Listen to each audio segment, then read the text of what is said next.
Ji bo dîtina baştir telefona xwe bizîvirînin. Please rotate your phone for a better view and experience.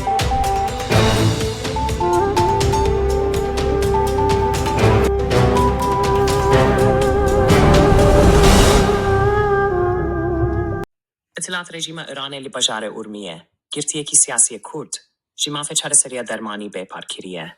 Girtiyekî siyasiyê Kurd li girtîgeha rejîmê li bajarê Urmiyê, ji aliyê îtilata rejîmê ve ji vergirtina pêregîştin a pizîşkî û hêvîsa mafê derfeta çareseriya dermanî bêpare kiriye.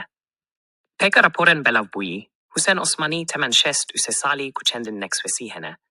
û ji dema binçavkirinê de ji sala 1392 heta nîha bi tenê li sala 1400 rojî de derfeteke Kurd bo îstraheta pizîşkî bi navbîrî hatî bûdan. Ji mafê vergirtina pêregihîştina pizîşkî û hêvîsa mafê derfeta çareseriya dermanî bêpare bûye.